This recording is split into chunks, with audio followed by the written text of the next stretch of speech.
कृष्णा, आपको प्रणाम है। मुझे बहुत सुंदर लगा कि कोई तो है जो कुछ सुनता है।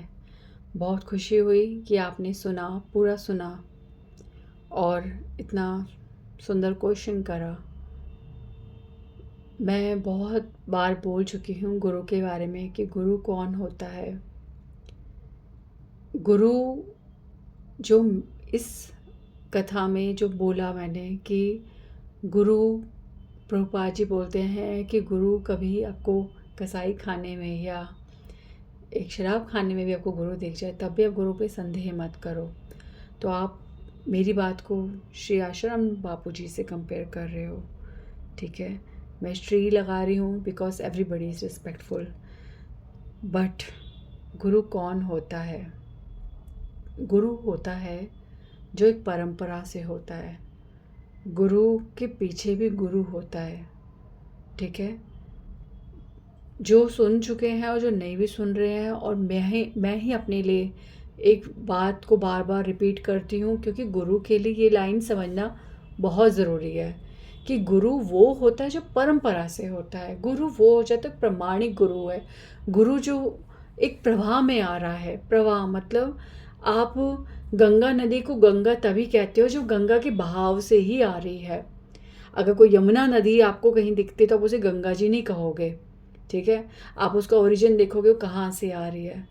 तो यमुना जी जब त्रिवेणी में जाकर पहुँचती हैं तब भी हम यमुना जी को यमुना जी ही कहते हैं। संगम में जाकर तीनों मिलती हैं तो उसे संगम कहा जाता है। पर यमुना की धारा, गंगा की धारा और सरस्वती जी की धारा, तीनों को बहुत ही अच्छे से पहचाना जा सकता है। आप गंगा को यमुना, यमुना को गंगा नहीं कह सकते। तो वैसे ही एक गुरु कौन है? वो एक धारा है, वो एक नदी है। जैसे नदी एक ओरिजिन से आ रही है, ऐसे ही गुरु एक ओरिजिन से आ रहा है, एक प्रवाह से आ रहा है।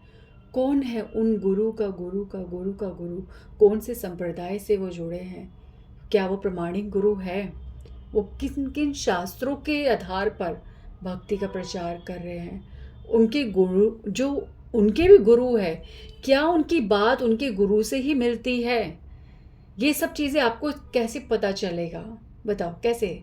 जब आप खुद शास्त्र का अध्ययन कर रहे हैं, साधु शास्त्र गुरु, ठीक है।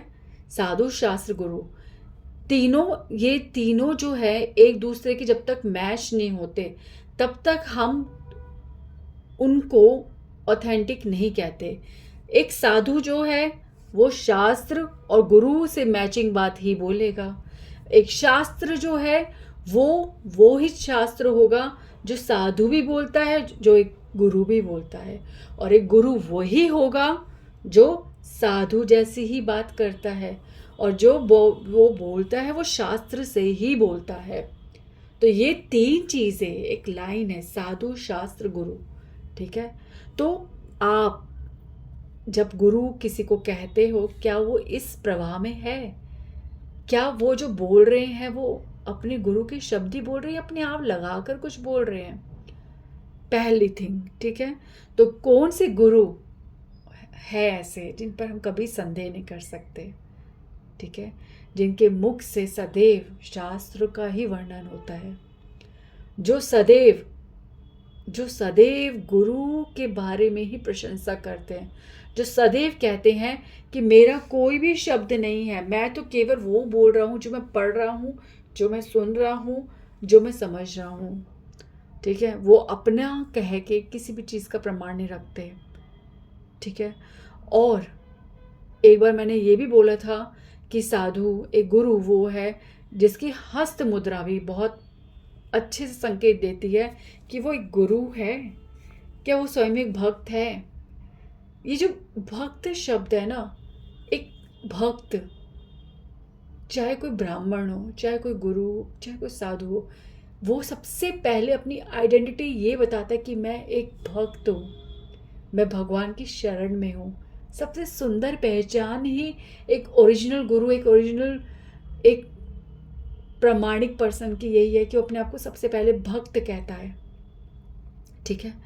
तो वो अपने आप को ना गुरु कहता है ना अपने आप को भगवान कहता है, वो अपने आप को भक्त बताता है, थर्ड थिंग कि आप जो गुरु है वो चाहे वो इस जगत में रहे ना रहे, चाहे उनका अस्तित्व इस जगत में रहते हुए भी खत्म हो जाए, कुछ बातें ऐसी हो जाए कि सारा संसार ही कह दे वो गुरु नहीं है, तब भी आपने उनकी शरण लेकर जो सीखा, जो समझा, उससे आपके हृदय में एक बार भी भगवान के प्रति विश्वास नहीं हिला, क्योंकि वो गुरु ने आपको भगवान से जोड़ा था, ना कि अपने आप से जोड़ा। गुरु जो है हमें भगवान से जोड़ता है, जो आपको अपना सर्वेंट बना रहा है, जो आपको मजबूर कर रहा है या आपको सिखा रहा है कि उनकी शरणागति लो, तो वो गुरु नहीं है। ये गुरु के प्रति शरणागति जो मैं भी बोल रही हूँ, जो शास्त्र बोल रहे हैं, जो हर कोई बोलता है, वो शरणागति एक बहुत सफ़र के बाद आती है। जब हम भगवान की शरण लेते हैं, जब गुरु के द्वारा हम भगवान की महिमा समझते हैं, भगवान की मैजिक हमें दिखते हैं, भगवान की कृपा का अनुभव होता है। भगवान क्यों भगवान है, भगवान से प्रेम जब हो जाता है, जब उनकी कृपा हमें इतनी अनुभव होती है कि जब भी थैंक यू निकलता है तो हमें उन गुरु का दर्शन होता है, उन गुरु के प्रति हम थैंकफुल होते हैं कि आपकी वजह से मैं भगवान से जुड़ी। तब पहले भगवान मिलते हैं, फिर गुरु के प्रति शरणागति उत्पन्न होती है ओरिजिनल।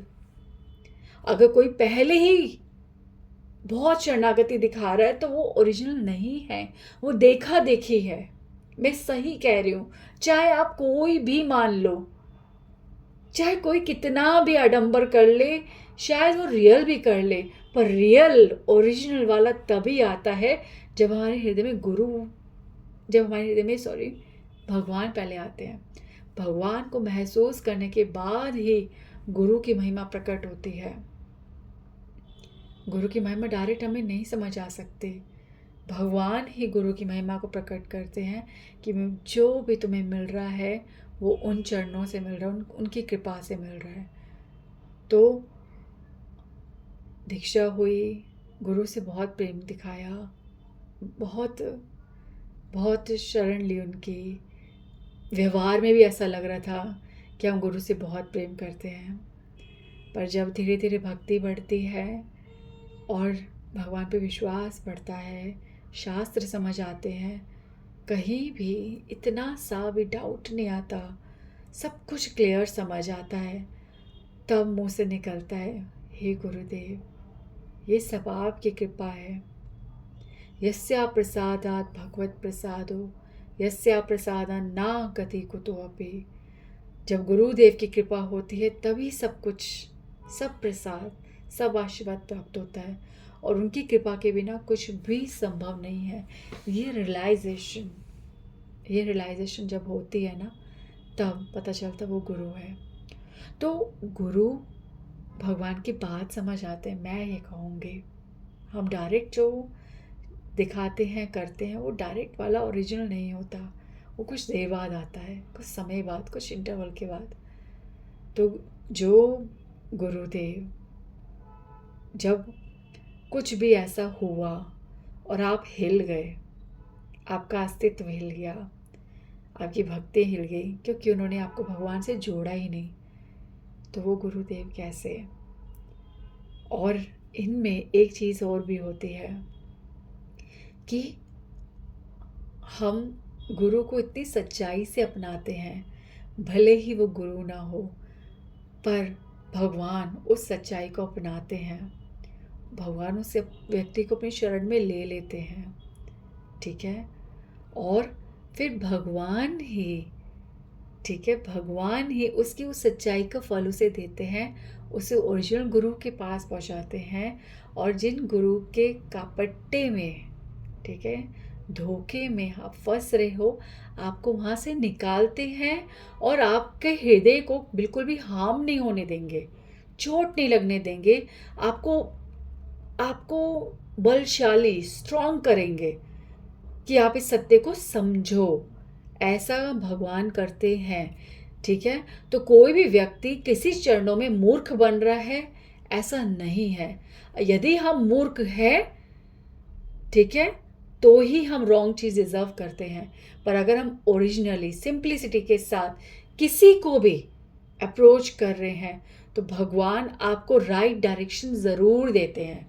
इसलिए यहाँ पे अभी जो मैं आश्रय की बात कर रही थी, जो अभी मैंने एक अभी कथा डाली है आश्रय, तो उसको सुनो तो वो आपको समझ आएगा कि कितना कंप्लीटली डिपेंड अगर हम भगवान पे हो, जब होते हैं तब भगवान पूरी तरह से हमारी जिम्मेदारी लेते हैं। ठीक है, तो अभी हमारा ये सोचने का मतलब नहीं है हम क्या कर रहे हैं, हम कहाँ फंस गए या हम डाउट करें। हमें ओरिजिनली शास्त्रों का अध्ययन करना चाहिए।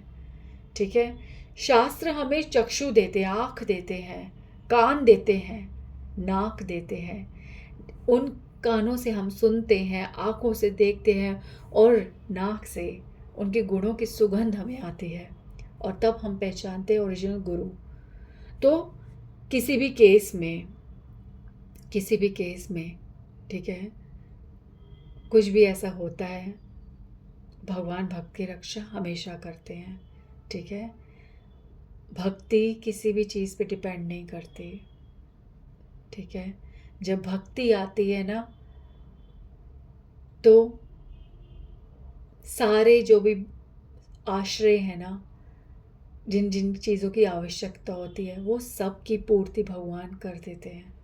ठीक है, गुरु भी मिलता है, संगति भी मिलती है, शास्त्र भी मिलते हैं, ज्ञान, ध्यान, नाम, रूप, गुण, लीला सब कुछ मिलता है। किसी भी चीज़ से भगवान वंचित नहीं करते, सत्य कह रही हूँ। बाकी आप बताओ कि कोई इतनी हद तक बदनाम हो गया, छोटी छोटी बातें तो टल जाती हैं, पर कोई हद तक किसी का अस्तित्व खत्म हो गया तो कुछ बड़ी बात होती है, तभी तो ऐसा होता है ना। यूं तो किसी पे लांछन नहीं लगा सकते। हाँ, पूर्णमासी के चांद पे भी ग्रहण लगता है तो भक्तों पर भी उंगलियां उठती हैं, मुरारी बापू पर भी बहुत उंगलियां उठी हैं। पर कितनी बार, अगर कोई चीज़ लांछन गलत होता है तो थोड़ी देर के लिए, जैसे आंखों का काजल सुबह होते ही हट जाता है ना आंखों से, ऐसे ही लांछन अगर झूठे हैं ना तो यूं डिसअपेयर हो जाते हैं। जैसे चंद्रमा पे ग्रहण लगता है पर चंद्रमा अपनी मूवमेंट से फिर से उभर के बाहर आ जाता है। तो ये लांछन किसी भी अस्तित्व का कुछ नहीं बिगाड़ सकते। पर अगर लांछन अंदर से ही प्रकट है, अगर वो असली में है, ग्रहण अंदर है, चित्त में है, आपके कैरेक्टर पे है, तो कोई जब पैदा होता है अगर उसका रंग काला है तो काला ही रहता है वो। ठीक है, तो ऐसा व्यक्ति जो काला होगा तो काला ही होगा उसका हृदय। तो इन सब चीज़ों से हमें घबराना नहीं चाहिए। ठीक है, घबराना नहीं चाहिए। चाहे कोई भी जनरेशन हो, चाहे ओल्ड हो, चाहे न्यू हो, चाहे कमिंग जनरेशन हो, शास्त्रों का सहारा लिए बिना कुछ नहीं हो सकता। अगर कोई कहता है कि हमारे पास सब कुछ है तो भी वो अंधा है, अज्ञानी है। शास्त्र पढ़ के ही पता चलेगा कि हम किसको फॉलो कर रहे हैं। ठीक है, किसको फॉलो कर रहे हैं। बाघ के हर चरण में सर झुकता है। ठीक है, हर चरणों में सर झुकना चाहिए। मैं तो ये बोलूँगी कि कोई गलत नहीं होता, कोई भी गलत नहीं होता, कोई भी गलत नहीं होता। जब हमने किसी को पिछले जन्म में बहुत धोखे दिए होते हैं ना, तभी हमें धोखे मिलते हैं। पर अल्टीमेटली भगवान सब कुछ है, सब कुछ। जब हम उनकी शरण लेते हैं तो सब कुछ शुभ होता है। डरता नहीं व्यक्ति। हम एक व्यक्ति मात्र से जुड़ जाते हैं, कोई भी कार्य, चाहे गुरु के प्रति समर्पण हो, चाहे पति के प्रति समर्पण हो, बच्चों के प्रति समर्पण हो, आपके लवर के प्रति समर्पण हो, कोई भी समर्पण, जो समर्पण भगवान के चरणों में पहले होता है और फिर वो प्रसाद के रूप में सबकी ओर बढ़ता है, वो समर्पण कभी भी आपको खतरे में नहीं डालेगा, सदैव आपकी रक्षा करेगा। पर जो समर्पण भगवान के लिए नहीं है पहले, और आप डायरेक्ट किसी को दे रहे हो, किसी पे समर्पित हो रहे हो, तो अपनी गलती के जिम्मेदार आप हो। आप हो खतरों के खिलाड़ी।